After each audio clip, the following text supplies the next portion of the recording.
அத்தியாயம் 30. வளர்மதி ஒரு 2 நிமிஷ நேரத்தை செலவழித்து நடந்த சம்பவங்களை எல்லாம் கோர்வையாய் சொல்லி முடிக்க செல்போனின் மறுமுனையில் இருந்த மனோஜ் எல்லாவற்றையும் உன்னிப்பாய் உள்வாங்கிக் கொண்டு செயற்கையான பதட்டத்தோடு கேட்டான். நீ ஸ்டீஃபன் ராஜை பாக்குறதுக்காக அவரோட வீட்டுல வெயிட் பண்ணிட்டு இருக்கும் போதே வேலைக்காரிக்கும் தெரியாம உனக்கும் தெரியாம கொலையாளிகள் ஈபி ஆட்கள் மாதிரி வந்து ஸ்டீஃபன் ராஜை தீர்த்து கட்டி தூக்கு போட்டுக்கிட்ட மாதிரி தொங்க விட்டுட்டு போயிருக்காங்க இல்லையா?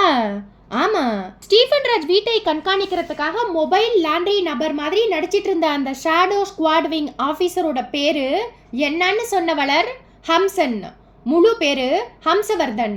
டெல்லி சிபிஐ மூலமா அவருக்கு கொடுக்கப்பட்ட அசைன்மெண்ட் படி ஸ்டீஃபன் ராஜை அவர் வேவு பார்த்திருக்கார். ஸ்டீஃபன் ராஜ் மேல சிபிஐக்கு என்ன சந்தேகம் தெரியல.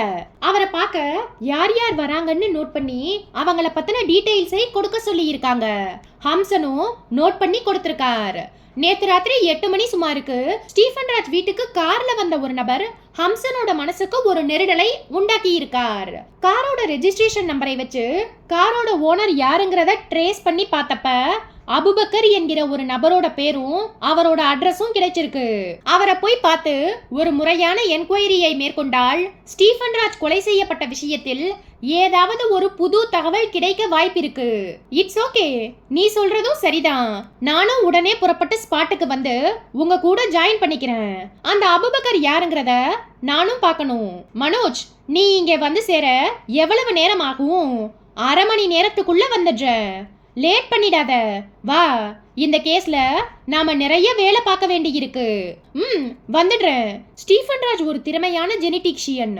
உயிரியல் சம்பந்தமான பல விஷயங்களை ரொம்பவும் நுட்பமாய் விரல் நுனியில் வச்சிருப்பார். பயோடெக்னாலஜி சம்பந்தமா எந்த ஒரு கேள்வியை கேட்டாலும் தெளிவா பதில் சொல்வார். அவரோட உயிரை பறிச்ச கொலையாளிகள் யாராக இருந்தாலும் சரி, உடனடியா கண்டுபிடிச்சே ஆகணும். எனக்கும் கமிஷனர் மேடத்துக்கும் அதே இன்டென்ஷன் தான். நீ உடனடியா வந்து சேரு. வளர்மதி செல்போனின் இணைப்பை துண்டித்துவிட்டு கமிஷனர் திரிபுர சுந்தரியிடம் வர அவள் கேட்டாள். போன்ல யாரு வளர்? மனோஜா? ஆமா மேடம், 1/2 மணி நேரத்துக்குள்ள ஸ்பாட்டுக்கு வந்துடுறேன்னு சொன்னார். நோ வளர், மனோஜுக்காக நம்ம காத்துக்கிட்டு இருக்க முடியாது. உடனடியா நாம 3 பேரும் அபுபக்கர் வீட்டுக்கு போனா தான் இந்த கேஸை அடுத்த லெவலுக்கு கொண்டு போக முடியும். மனோஜ் இங்கே வந்து ஃபாரன்சிக் ஃபார்மாலிட்டிஸை பார்க்கட்டும். நீ போன் பண்ணி சொல்லிடு. எஸ் மேடம் என்று சொன்னவள் செல்போனில் மனோஜை தொடர்பு கொள்ள முயன்றாள். மறுமுனை பிஸியாக இருக்கவே 3 தடவை முயற்சி செய்து பார்த்துவிட்டு கமிஷனரிடம் திரும்பினாள். Line engaged madam. சரி, மனோஜோட போனுக்காக வெயிட் பண்ணிட்டு இருக்க வேண்டாம். அவருக்கு ஒரு மெசேஜ் கொடுத்துடு, நாம கிளம்பிட்டே இருப்போம் என்று சொன்ன திரிபுர சுந்தரி ஹம்சனை ஏறிட்டாள். அபுபக்கரை மறுபடியும் பார்த்தா உங்களுக்கு அடையாளம் தெரியுமா? தெரியும் மேடம். வாங்க, சூட்டோடு சூடா போய் என்கொயர் பண்ணிடலாம். இந்த கேஸ்ல நாம தாமதிக்கிற ஒவ்வொரு வினாடியும் நமக்கு ஒரு மைனஸ் பாயிண்ட். நான் ரெடி மேடம். ஒரே ஒரு நிமிஷம் உள்ள போய் ட்ரெஸ் சேஞ்ச் பண்ணிட்டு வந்துடுறேன். குறிச்சி பகுதியில் நிசப்தமாய் இருந்த தென்றல் நகருக்குள் ஜீப் நுழைந்தது. 779 எண்ணிட்ட வீட்டை சிரமம் இல்லாமல் கண்டுபிடித்து தன்னுடைய இயக்கத்தை நிறுத்தி கொண்டு விட திரிபுர சுந்தரி, வளர்மதி, ஹம்சன் 3 பேரும் இறங்கினார்கள். சாலையோரமாய் இருந்த ஒரு பெரிய சரக்குன்றை மரம் வெயிலை வடிகட்டி நிழலை பரப்பி வைத்திருக்க அந்த நிழலில் நடந்து வீட்டின் காம்பவுண்ட் கேட்டை திறந்து கொண்டு உள்ளே போனார்கள். லட்சக்கணக்கில் பணத்தை விழுங்கிவிட்டு 3 கார்கள் 3 நிறங்களில் பளபளத்தன. ஒரு 2 வீலர் தூசி மண்டி போய் தெரிந்தது. ஹம்சன் முன்னால் போய் வாசற்படி ஏறி அழைப்பு மணிக்கு வேலை கொடுக்க சில வினாடிகளுக்கு பிறகு மெல்ல கதவு திறந்தது. 50 வயதில் அந்த பெண் தெரிந்தாள். முகத்திலும் உடுத்தியிருந்த சேலையிலும் ஒரு பணிப்பெண்ணுக்குரிய லட்சணம். 3 பேர்களையும் ஒரு சேர பார்த்ததும் அவள் லேசாய் மிரண்டாள். வந்திருப்பவர்கள் போலீஸ் என்று தெரிந்ததும் வாய் உலர்ந்தாள். யார் வேணும்? அபுபக்கரை பார்க்கணும். அவர் வீட்ல இல்லையே. எங்க போயிருக்கார்? எனக்கும் தெரியாது. நான் இங்க வேலைக்கு இருக்கேன். உன் பேர் என்ன? வஹிதா. வீட்ல யார் இருக்காங்க? யாரும் இல்ல. அவருக்கு ஃபேமிலி கிடையாது. எதுக்காக அவரை பார்க்கணும்? நீ முதல்ல தள்ளி நில்லு. ஹம்சன் சொல்லிக்கொண்டே உள்ளே போக அவள் விலகி நின்றாள். திரிபுர சுந்தரியும் வளர்மதியும் பின்தொடர்ந்து உள்ளே போனார்கள். வீட்டின் உள்ளே ஹால் விஸ்தாரமாய் தெரிய திரிபுர சுந்தரி கேட்டாள். இவ்வளவு பெரிய வீட்ல அபுபக்கர் மட்டும்தான் இருக்காரா? ஆமா. வஹிதா தலையாட்டினாள். அவரோட போட்டோ ஏதாவது இருக்கா? வஹிதா சுவர் அலமாரிக்கு போய் அங்கே இருந்த ஒரு சிறிய ஆல்பத்தை எடுத்து வந்தாள். இது போன வருஷம் அவர் மெக்காவுக்கு போறதுக்கு முன்னாடி எடுத்த போட்டோ. திரிபுர சுந்தரி அந்த போட்டோ ஆல்பத்தை வாங்கி பிரித்தாள். ஆல்பத்தின் முதல் பக்கத்திலேயே தோளில் போட்ட பச்சை துண்டோடும் தலையில் வளை குல்லாவுமாய் தெரிந்த நபரை காட்டி ஹம்சனிடம் கேட்டாள். நேத்து ராத்திரி நீங்க பார்த்த ஆள் இவர்தானா? ஹம்சன் பார்த்துவிட்டு தலையாட்டினார். இவரேதான் மேடம். திரிபுர சுந்தரி போட்டோ ஆல்பத்தை புரட்டி ஒவ்வொரு போட்டோவாய் பார்த்தாள். எல்லா போட்டோக்களிலும் அபுபக்கர் மசூதி வாசல்களில் விதவிதமாய் போஸ் கொடுத்திருந்தார். முழு ஆல்பத்தையும் புரட்டி பார்த்துவிட்டு வஹிதாவை ஏறிட்டாள். அபுபக்கர் எத்தனை மணிக்கு வீட்டை விட்டு போனார்? காலையில 10 மணிக்கெல்லாம் கிளம்பி போயிட்டார். அவரோட செல்போன் நம்பர் தெரியுமா? தெரியாது. அவர் வீட்ல இல்லாத நேரத்துல ஏதாவது ஒரு முக்கியமான விஷயத்தை அவருக்கு தெரியப்படுத்தணும்னா நீ என்ன பண்ணுவ? அவர் வர வரைக்கும் காத்துட்டு இருப்பேன். ஹம்சன் மாடியை அண்ணாந்து பார்த்து விட்டு கேட்டார். மாடியில் எத்தனை ரூம்? 4. வந்து காட்டு. வஹிதா தயக்கத்தோடு மாடிப்படிகளில் ஏற 3 பேரும் அவளை பின்தொடர்ந்தார்கள். கோவையின் புறநகர் பகுதியான சிறுவாணி நெடுஞ்சாலையில் காரை வேகமாய் விரட்டி கொண்டிருந்தார் அபுபக்கர். பக்கத்தில் பர்தா அணிந்திருந்த நர்மதா கலவர குரலில் கேட்டாள். சார், இதுவரைக்கும் நான் 4-5 தடவை கேட்டுட்டேன். நீங்க பதில் சொல்லாம டென்ஷனோடு காரை ஓட்டிக்கிட்டு இருக்கீங்க. அபுபக்கர் அவள் பக்கம் திரும்பாமல் சாலையில் கவனமாய் இருந்தபடி கேட்டார். உனக்கு இப்ப என்ன தெரியணும்? நாம இப்ப எங்க போறோம்? ஏன் இவ்வளவு டென்ஷனா இருக்கீங்க? செம்மேடு போறோம். அங்க யார் இருக்காங்க? அங்கே யார் இருந்தா உனக்கு என்ன? பேசாம வா. அபுபக்கர் அவள் மீது எரிந்து விழுந்து கொண்டிருக்கும் போதே அவருடைய செல்போன் வைப்ரேஷனில் மெலிதாய் கர்ஜித்தது. செல்போனை ஆன் செய்துவிட்டு காதுக்கு மைக்ரோ ரிசீவரை கொடுத்தார். சொல்லு மனோஜ். சார், செம்மேடு போய் சேர்ந்துட்டீங்களா? இல்ல, ஆலந்துறையை கிராஸ் பண்ணிட்டேன். இன்னும் ஒரு 15 நிமிஷத்துக்குள்ள போயிடுவேன். அங்க நிலைமை எப்படி இருக்கு? நான் இப்ப ஸ்டீஃபன் ராஜ் வீட்ல ஃபாரன்சிக் ஆட்களோடு அவங்களுக்கு உதவி பண்ற மாதிரி பாவ்லா பண்ணிக்கிட்டு இருக்கேன் சார். ஸ்டீஃபன் ராஜோட பாடி அட்டாப்சிக்காக ஜிஹெச்சுக்கு புறப்பட்டு போயாச்சு. Commissioner Tripura Sundari, shadow squad officer ஹம்சன், வளர்மதி இந்த 3 பேரும் உங்க வீட்டுக்கு போய் கிளறிக்கிட்டு இருக்காங்க. வஹிதா உனக்கு ஃபோன் பண்ணி பேசினாளா? இப்பதான் 2 நிமிஷத்துக்கு முன்னாடி பேசினா. மனோஜ், நீ சரியான நேரத்துல தகவல் கொடுத்ததால தான் நான் என்னை சுதாரிக்க முடிஞ்சது. வீட்டை விட்டு உடனடியா வெளியேறவும் முடிஞ்சது. நர்மதா எப்படி இருக்கா? அரண்டு போயிருக்கா. செம்மேடு போனதும் புரிய வைக்கணும் சார். இனிமே நாம எச்சரிக்கையோடு ஒவ்வொரு அடியையும் எடுத்து வைக்கணும். புரியுது. தமிழ்நாடு போலீஸ் மட்டும் இதுல இன்வால்வ் ஆகி இருந்தா பிரச்சனை இல்ல. டெல்லி சிபிஐயும் ஷேடோ ஸ்குவாட் போலீஸும் இந்த விஷயத்தில் கூடுதல் கவனம் எடுத்துக்கிட்டு நம்மை கார்னர் பண்ண பாக்குறாங்க. ஈஸ்வருக்கு இந்த விஷயத்தை கன்வே பண்ணிட்டீங்களா? பண்ணிட்டேன். என்ன சொன்னார்? சிரிச்சார். செம்மேட்ல இருக்கிற என்னோட கெஸ்ட் ஹவுஸுக்கு போய் 2 நாள் ரெஸ்ட் எடு. அதுக்குள்ள எல்லா பிரச்சனையும் காணாமல் போயிடும்னு சொன்னார். ஈஸ்வர் சிரிச்சார்னா அது நமக்கு ஒரு பிரச்சனையே இல்லைன்னு அர்த்தம் சார். நான் மறுபடியும் 1 மணி நேரம் கழிச்சு உங்களுக்கு ஃபோன் பண்றேன் சார். மனோஜ், நீயும் கொஞ்சம் எச்சரிக்கையோடு இரு.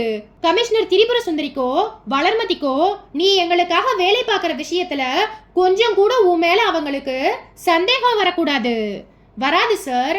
கமிஷனர் திரிபுர சுந்தரிக்கு நான் ரொம்பவும் நம்பிக்கையான ஃபாரன்சிக் பர்சன். அதே மாதிரி வளர்மதிக்கு ஆத்மார்த்தமான காலேஜ் மெட். 2 பேருக்கும் என் மேல ஊசி முனை அளவுக்கு கூட சந்தேகம் வர்றதுக்கு வாய்ப்பில்லை. அப்படி சந்தேகம் வர மாதிரி நடந்துக்கவும் நான் மாட்டேன். எந்த நேரத்துல எதை பேசணும், எப்படி பேசணும்னு எனக்கு நல்லாவே தெரியும் சார். குட். நான் செம்மேடு போய் சேர்ந்ததும் உனக்கு ஃபோன் பண்றேன் சொல்லிவிட்டு செல்போனை அணைத்தார் அபுபக்கர். அதே வினாடி நர்மதா நடுக்கத்தோடு குரல் கொடுத்தாள். சார். என்ன? போலீஸ். அபுபக்கர் எகிரும் இதயத்தோடு முன்பக்கம் பார்த்தார். 50 மீட்டர் தொலைவில் போலீஸ் ஜீப் ஒன்று தெரிய ஒரு சிறு போலீஸ் படை அந்த வழியாக போகும் வாகனங்களை நிறுத்தி சோதனை போட்டுக் கொண்டிருந்தது. அத்தியாயம் 31. அபுபக்கர் காரின் வேகத்தை சட்டென்று குறைத்தார். போலீஸ் சற்று தொலைவில் வாகனங்களை நிறுத்தி சோதனை போட்டுக் கொண்டு இருப்பதை பார்த்ததும் நெற்றி வியர்த்தவராய் நர்மதாவை பார்த்தார். எதுக்காக சோதனை போடுறாங்கன்னு தெரியலையே. ஒருவேளை என்னோட வீட்டை சோதனை போட்டுக்கிட்டு இருக்கிற திரிபுர சுந்தரியோட கைக்கு என்னோட போட்டோ கிடைச்சு அத சிட்டியோட பவுண்டரி செக் போஸ்டுகளுக்கு அனுப்பி இருப்பாளோ? அப்படி இருக்க வாய்ப்பில்லை சார். இது ஏதோ ஒரு வழக்கமான வாகன பரிசோதனை தான் நினைக்கிறேன். எதுக்கு ரிஸ்க்? காரை ரிவர்ஸ் எடுத்து போயிடலாம். நர்மதா திரும்பி பார்த்து விட்டு சொன்னாள்.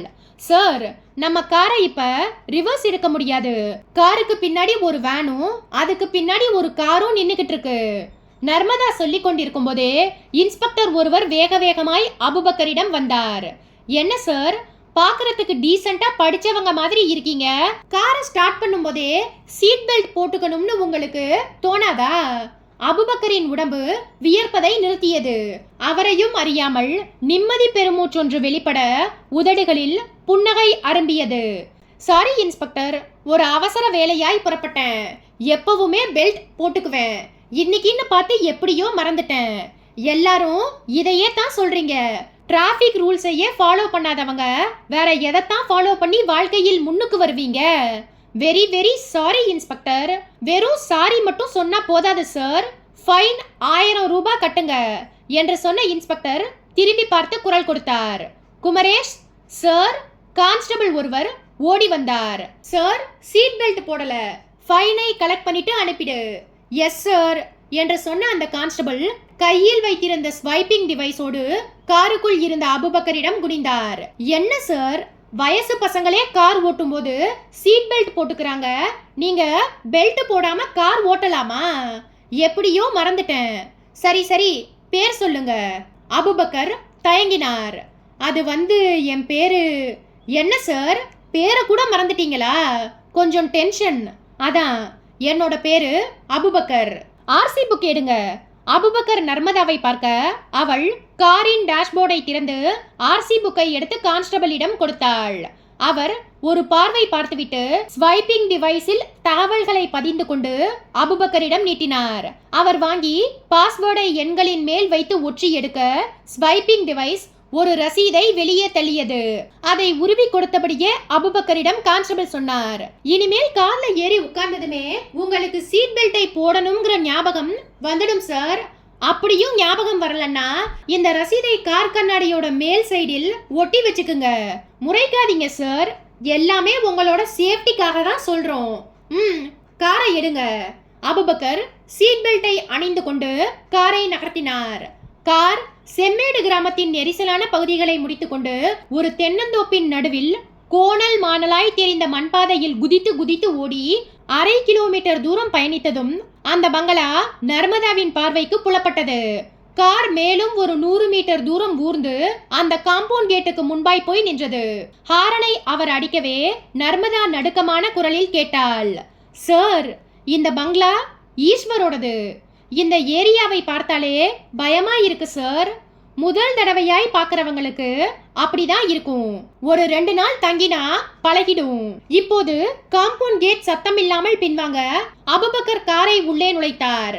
கேட்டின் அருகே 6 அடி உயரத்தில் திடகாத்திரமாய் நின்றிருந்த அந்த செக்யூரிட்டி நபர் கார் அருகே குனிந்து சல்யூட் வைத்தான். என்ன ஜோன்ஸ், எப்படி இருக்க? நல்லா இருக்கேன் சார். தொப்பை போட்டிருக்க, உடம்ப கவனி.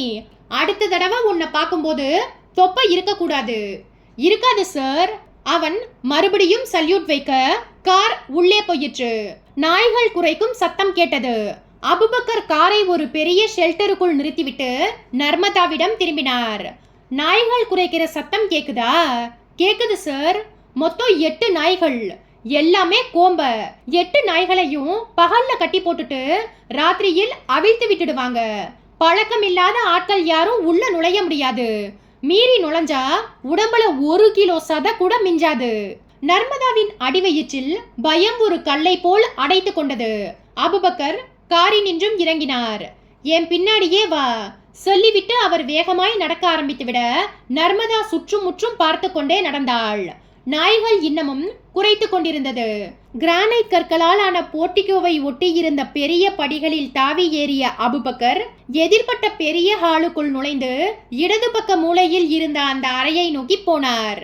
நர்மதா மிரண்ட பார்வையோடு பின்தொடர்ந்தாள். முகம் வியர்த்து வழிந்தது.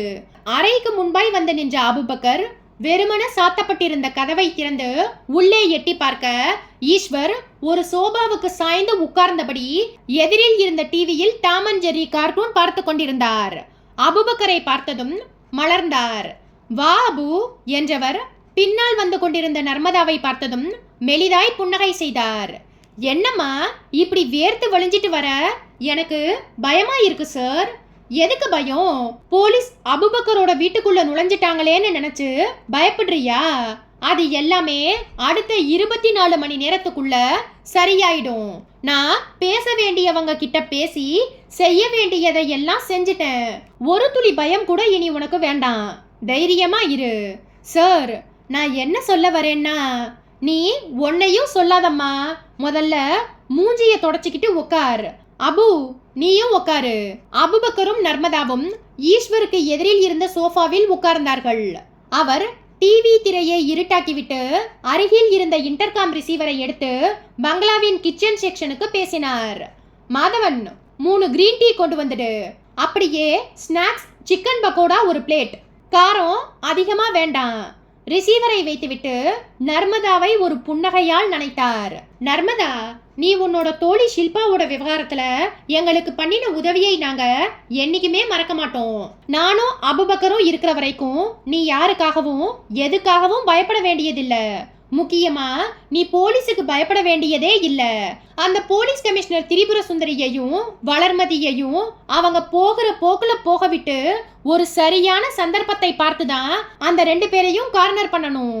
அது வரைக்கும் அவங்களோட நடவடிக்கைகளை பொறுமையா கண்காணிச்சிட்டு வரணும். அவங்க எது மாதிரியான நடவடிக்கை எடுத்தாலும் சரி, அடுத்த நிமிஷமே அது நம்ம காதுக்கு வந்துடும். காரணம், ஃபாரன்சிக்கில் வேலை பார்க்கிற மனோஜ் அவங்க கூடவே இருக்கிறது தான். நல்லா சொல்லு ஈஸ்வர். நானும் எத்தனையோ வாட்டி சொல்லிட்டேன். நர்மதா பயத்துல இருந்து வெளியே வர மாதிரியே தெரியல. அபுபக்கர் சொல்லிக் கொண்டிருக்கும் போதே கையில் ஒரு பெரிய ட்ரேயுடன் அந்த அறைக்குள் நுழைந்தான் ஒரு இளைஞன். காற்றில் பக்கோடா வாசனை. அபுபக்கர் அந்த இளைஞனை பார்த்து கேட்டார், என்ன மாதவன், எப்படி இருக்க? ட்ரேயை டீபாயில் வைத்தபடி நல்லா இருக்கேன் சார் என்றான் மாதவன். போன மாசம் நான் இங்கே வந்தப்ப நீ இல்ல, ஊருக்கு போயிருந்ததா சொன்னாங்க. ஆமா சார், ஊர்ல அம்மாவுக்கு உடம்பு சரியில்லை. போய் 4-5 நாள் அவங்க கூட இருந்துட்டு வந்தேன். எப்ப கல்யாணம் பண்ணிக்க போற? வீட்ல பொண்ணு பார்க்க ஆரம்பிச்சிட்டாங்க சார். அநேகமா இந்த வருஷத்துக்குள்ள கல்யாணம் முடிஞ்சிடும் என்று அபுபக்கரை பார்த்து சிரிப்போடு சொன்னவன் ஈஸ்வரிடம் திரும்பினான்.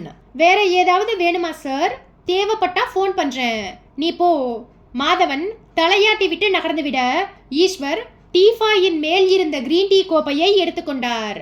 அபுபக்கரும் நர்மதாவும் கோப்பைகளை எடுத்துக்கொள்ள ஈஸ்வர் சொன்னார், சிக்கன் பக்கோடா எடுத்துக்கோமா, மாதவனோட ஸ்பெஷல் ஐட்டம் இது. சாரி சார், நான் பியூர்லி வெஜ். என்னைக்குமே நான்வெஜ் சாப்பிட்டதில்ல. அதனாலதான் உனக்கு தைரியமே இல்ல சொன்னவர் ஒரு சிக்கன் பீஸை எடுத்து வாயில் போட்டுக்கொண்ட வினாடி அவருடைய இரிடியம் செல்போன் வித்தியாசமான டோனில் அழைத்தது. எடுத்து பார்த்தார். மறுமுனையில் மனோஜ் ஒரு வாய் கிரீன் டீயை விழுங்கிவிட்டு கேட்டார், என்ன மனோஜ், ஏதாவது புது செய்தி உண்டா? அபுபக்கர் வீட்டிலிருந்து கமிஷனர் திரிபுர சுந்தரியும் வளர்மதியும் அந்த ஷாடோ ஸ்குவாட் ஆபீசர் ஹம்சனும் திரும்பிட்டாங்க சார். எந்த ஒரு தடயமும் கிடைக்கலன்னு பேசிக்கிட்டாங்க.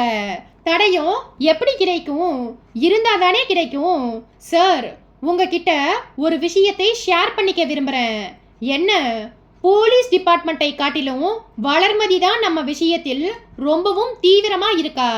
அவ கண்டுபிடிக்கிற ஒவ்வொரு புது விஷயமும் இன்வெஸ்டிகேஷன் பண்ற போலீஸ் ஆபீசர்ஸ்க்கு உதவிகரமா இருக்கு. அவளோட வேகத்தை குறைக்கணும் சார். என்ன பண்ணலாம் சொல்லு?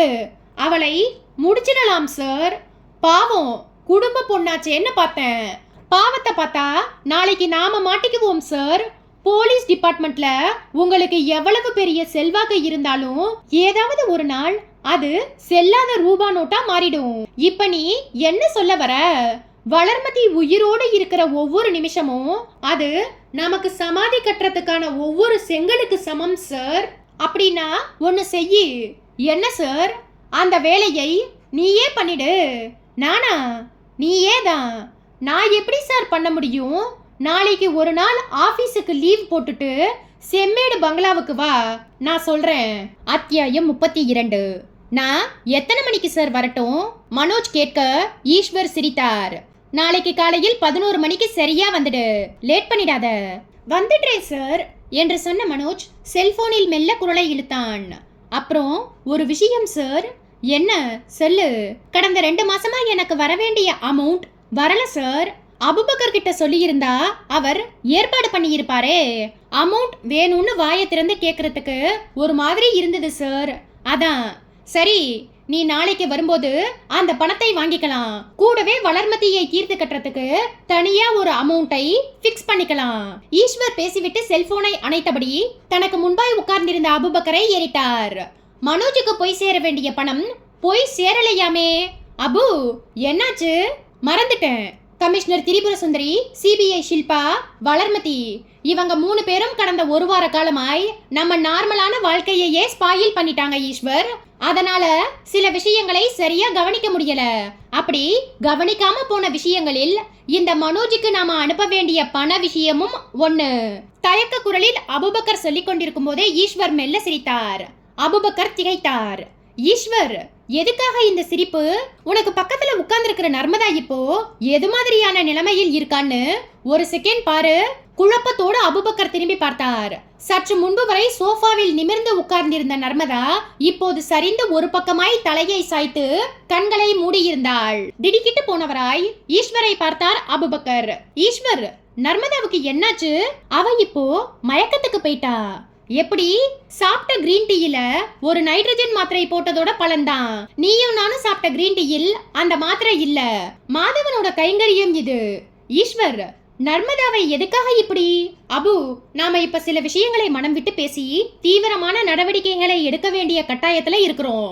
போலீஸோட ஆசீர்வாதம் நமக்கு என்னைக்குமே கிடைச்சிட்டு இருக்கும்னு நம்பிக்கிட்டு கண்ணை முடிக்கிட்டு இருக்கிறது தப்பு. சட்டத்துக்கு விரோதமா நாம ஏதோ பண்ணிட்டு இருக்கோம்னு நர்மதாவுக்கு தெரியுமே தவிர என்ன பண்ணிட்டு இருக்கோம்னு அவளுக்கு தெரியாது, தெரியவும் கூடாது. தெரிஞ்சா அவ்வளவுதான் என்று சொல்லிக்கொண்டே போன ஈஸ்வர் இன்டர்காம் போனின் ரிசீவரை எடுத்து ஒரு எண்ணை அழித்துவிட்டு பேசினார். மாதவன், நர்மதாவுக்கு நீ போட்டு கொடுத்த கிரீன் டீ தன்னோட வேலையை பண்ணி முடிச்சிடுச்சு. அவளை தூக்கிட்டு போய் அவுட் ஹவுஸ் ரூம்ல படுக்க வை. என்னோட கணக்குப்படி அவளுக்கு இன்னைக்கு ராத்திரி 8 மணிக்கு மேலதான் சுய உணர்வு திரும்பும். அவளுக்கு சுய உணர்வு திரும்புறதுக்குள்ள நாம சில முக்கியமான வேலைகளை பார்க்க வேண்டி இருக்கு.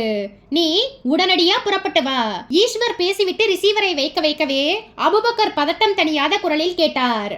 ஈஸ்வர், ஏதோ முக்கியமான வேலைகள்னு சொன்னியே, அது என்ன? ஈஸ்வர் சிரித்தார். உனக்கு தெரியாமலா அதை பண்ண போறேன்? நீயும் நானும் இந்த ப்ராஜெக்ட்ல இறங்கி மும்மரமா வேலை பார்த்துட்டு இருக்கோம். நீ திரைமறைவில் இருந்து எனக்கு உதவி பண்ணிட்டு இருக்க. நான் இந்த சமூகத்துக்கு நல்லது பண்ற மாதிரி வசதி இல்லாத ஏழை பெண்களுக்கு இலவச திருமணங்களை நடத்தி அந்த பெண்களை சமயம் பார்த்து நம்ம ப்ராஜெக்டுக்கு பயன்படுத்திக்கிட்டு வரேன். இது நாள் வரைக்கும் ஊமை கனவு கண்ட மாதிரி போயிட்டு இருந்த நம்ம விஷயங்கள் இப்ப வெளியே தெரிய ஆரம்பிச்சிருக்கு. சிபிஐயில் இருந்து நம்மை உளவு பார்க்க வந்த ஷில்பாவை நர்மதாவோட உதவியோடு கடத்தணும். ஷில்பாவை கடத்துறதுக்கு சரியான இடம்னு நீ ஆர்எஸ்புரத்துல இருக்கிற ஜட்ஜ் பங்களாவை சொன்ன. நான் அது வேண்டாம், யாராவது பார்த்துட்டா விஷயம் போலீஸுக்கு போயிடும்னு சொன்னேன். நீ கேட்கல. கடைசியில் என்னாச்சுன்னு உனக்கே தெரியும். நர்மதா போலீஸ் வளையத்துக்குள்ள வந்துட்டா. நல்ல வேலையா மனோஜ் நமக்கு விசுவாசமா இருக்கிறதால போலீஸ் எடுத்து வைக்கிற ஒவ்வொரு ஸ்டெப்பும் நமக்கு தெரியுது. போலீஸ் பிடியிலிருந்து நர்மதாவை காப்பாற்றவும் முடியுது. ஈஸ்வர் பேச பேச அபுபக்கர் கையமர்த்தினார். சாரி ஈஸ்வர், அந்த பழைய ஜட்ஜ் பங்களா பக்கம் யாரும் போக மாட்டாங்கன்னு நினைச்சேன். எவனோ ஒரு பிரஸ் ரிப்போர்ட்டர் பார்த்துட்டான். சரி, அது முதல் தப்பு, தெரியாம கெஸ் பண்ணிட்ட. ஆனா 2வது தப்பை பண்ணும் போதாவது ஒரு 2 நிமிஷம் யோசனை பண்ணி இருக்கலாமே. ஜெனடிக்ஸ் ஸ்டீஃபன் ராஜை போய் பார்த்தத பத்தி சொல்றியா? ஆமா, ஸ்டீஃபன் ராஜை போய் நான் பார்த்ததுல என்ன தப்பு? போய் பார்த்தது தப்பில்ல, ஆனா அவரோட வீட்ல போய் பார்த்ததுதான் தப்பு. விஷயம் புரியாம பேசாத ஈஸ்வர். அந்த ஸ்டீஃபன் ராஜை என்னோட வீட்டுக்கு வர சொல்லி 4-5 தடவை ஃபோன் பண்ணியும் அந்த ஆள்கிட்ட இருந்து எந்த ரெஸ்பான்ஸும் இல்ல. நீ வேற ஃபோன் பண்ணி ஸ்டீஃபன் ராஜை பார்த்து டீலிங்ஸை முடின்னு சொல்லிட்டு இருந்த. சரி, நமக்கு காரியம்தான் முக்கியம்னு நினைச்சு நானே ஸ்டீஃபன் ராஜ் வீட்டுக்கு போனேன். நான் அப்படி போனதை வெளியே இருந்து யாரும் பார்த்திருக்க மாட்டாங்கன்னு நினைச்சேன். ஆனா சிபிஐ ஷேடோ ஸ்குவாட் ஆபீசர் ஹம்சனை மொபைல் லாண்டரி ஆள் மாதிரி ஸ்டீஃபன் ராஜ் வீட்டுக்கு முன்னாடி நிறுத்தி வச்சிருப்பாங்கன்னு நான் கொஞ்சம் கூட நினைச்சு பார்க்கல. நினைச்சு பார்த்திருக்கணும் அபு. என்ன ஈஸ்வர் இப்படி எல்லாம் பேசுற? எப்படியோ தப்பு நடந்து போச்சு. அந்த தப்பை எப்படி சரி பண்றதுன்னு தான் நம்ம யோசிக்கணும். அந்த தப்பை இனிமே சரி பண்ண முடியாது அபு. ஏன்னா ஸ்டீஃபன் ராஜை நீ பார்க்க போனது போலீஸுக்கு தெரிஞ்சு அவங்களும் உன்னோட வீட்டுக்கு போயிட்டாங்க. இன்னைக்கு நீ தப்பிச்சு வந்துட்ட. ஆனா மறுபடியும் நீ வீட்டுக்கு போனா போலீஸ் உன்னை விசாரிக்க வருவாங்க. போலீஸ் வரட்டும், என்னை விசாரிக்கட்டும். அவங்க கேக்குற கேள்விகளுக்கு எது மாதிரியான பொய்களை உண்மை மாதிரி சொல்லி சமாளிக்கிறதுன்னு எனக்கு தெரியும். நீ சொல்ற பொய்களை ஒருவேளை போலீஸ் நம்பலன்னா நீ அத பத்தி கவலைப்படாத ஈஸ்வர். போலீஸை நான் ஹேண்டில் பண்ணிக்கிறேன். சாரி அபு, இந்த விவகாரத்துல போலீஸ் மட்டும் இல்லை, சிபிஐயும் ஷேடோவிங் ஸ்குவாடும் இன்வால்வ் ஆகி இருக்கு. உன்னால அவங்கள சமாளிக்க முடியாது. அவங்க கேக்குற கேள்விகளுக்கு உன்னால பொய் சொல்ல முடியாது. உண்மைகளை சொல்ல வேண்டிய கட்டாயம் ஏற்படும். அபுபக்கர் மெல்ல சிரித்தார். என்னோட உயிரே போனாலும் நான் எந்த ஒரு உண்மையையும் சொல்ல மாட்டேன் ஈஸ்வர். அவங்க முன்னாடி நீ விட போற உயிரை இங்கேயே இப்பவே விட்டுட்டா என்ன அபு? அபுபக்கர் அதிர்ந்து போனவராய் விழிகள் விரிய எழுந்து நின்றார். ஈஸ்வர், நீ என்ன சொல்ற? ஈஸ்வரின் உதடுகளில் ஒரு கேலி புன்னகை அரும்பி நின்றது. நான் இவ்வளவு தெளிவா சொல்லியும் இன்னுமா உனக்கு புரியல அபு? நீ இனியும் உயிரோடு இருந்தா உன்னை வச்சே எல்லா உண்மைகளையும் கண்டுபிடிச்சிடுவாங்க. என்னதான் போலீஸ் நமக்கு சப்போர்ட்டா இருந்தாலும் சரியான நேரம் பார்த்து தன்னோட காக்கி யூனிஃபார்மோட புத்தியை காட்டிடுவாங்க. அபுபக்கர் பதறுகிற உடம்போடு சுற்றும் முற்றும் பார்த்தார். என்ன அபு, எப்படி தப்பிக்கலாம்னு யோசனை பண்றியா? நான் ஒரு விஷயத்தை முடிவு செஞ்சுட்டா அதனோட முடிவு எப்படி இருக்கும்னு உனக்கு தெரியாதா? ஈஸ்வர் சொல்லிக்கொண்டே தான் அணிந்திருந்த பைஜாமா போன்ற உடையின் இடுப்பு பகுதிக்கு கையை கொண்டு போய் கைக்கு அடக்கமாய் இருந்த மெட்டாலிக் பிஸ்டலை எடுத்தார். அபுபக்கரை நிதானமாய் குறிப்பார்த்தார். அவர் வியர்த்து வழிந்தவராய் இரு கைகளையும் வேகமாய் ஆட்டியபடி பதறினார். வேண்டாம் ஈஸ்வர், நான் உனக்கு எவ்வளவோ உதவி பண்ணியிருக்கேன். இலவச திருமணங்களை பண்ணி வைக்க தேவையான ஆண்களையும் பெண்களையும் ஊர் ஊரா தேடி போய் கண்டுபிடிச்சு உனக்கு முன்னாடி கொண்டு வந்து நிறுத்தி இருக்கேன். அதையெல்லாம் ஒரு நிமிஷம் நினைச்சு பாரு. பழசையெல்லாம் நினைச்சு பாக்குறதுக்கு இது நேரம் இல்ல அபு. போலீஸுக்கு உன் மேல சந்தேகம் வந்த பிறகு நீ உயிரோடு இருக்கிற ஒவ்வொரு நிமிஷமும் உனக்கு நரகமா இருக்கும். உன்னால ஒரு வாய் ஒழுங்கா சாப்பிட கூட முடியாது. நிம்மதியா 1 மணி நேரம் தூங்க முடியாது. அப்படிப்பட்ட ஒரு வாழ்க்கையை வாழ்றதுக்கு பதிலா ஒரு 5 நிமிஷம் செலவு பண்ணி செத்து போயிடலாமே. ஈஸ்வரின் கையில் இருந்த துப்பாக்கி மெல்ல உயர்ந்தது. அபுபக்கர் நின்ற இடத்திலேயே அப்படியே மண்டியிட்டு உட்கார்ந்து கைகளை கூப்பினார். கண்களில் நீர் சிதறியது. ப்ளீஸ் ஈஸ்வர், என்ன சுட்டுடாத. நான் போலீஸ் கையில் சிக்கினாதானே பிரச்சனை. நான் வெளியே போகல. இதே பங்களாவுல ஏதாவது ஒரு ரூம்ல தங்கிட்டு ஒரு வேலைக்காரன் மாதிரி வாழ்ந்துட்டு போயிடுறேன். அபுபக்கர் கதறி அழுது கொண்டிருக்கும் போதே ஈஸ்வரின் செல்போன் முணுமுணுப்பாய் கூப்பிட்டது. துப்பாக்கியால் அபுபக்கரை குறிப்பார்த்து கொண்டே செல்போனை எடுத்தார். மறுமுனையில் அவருடைய மகன் தீபக் அமெரிக்காவில் இருந்து கூப்பிட்டு கொண்டிருந்தான். செல்போனை இடது காதுக்கு ஒற்றி மெல்லிய குரலில் சொல்லு தீபக் என்றார். என்ன அபு அங்கிளை முடிச்சிட்டீங்களா? இனிமேல் தான். என்ன நல்ல நேரம் பார்த்துட்டு இருக்கீங்களா? போட்டு தள்ளி இருப்பீங்கன்னு நினைச்சேன். ஈஸ்வர் சிரித்தார். தீபக், நீ சரியான நேரம் பார்த்து தான் போன் பண்ணி இருக்க. இப்ப நீ ஒரே நேரத்துல அபுவோட கடைசி சத்தத்தையும் துப்பாக்கி கணைக்கிற சத்தத்தையும் லைவா கேட்கலாம். சொல்லிக்கொண்டே பார்வையை உயர்த்தினார். அடுத்த வினாடி திகைத்தார்.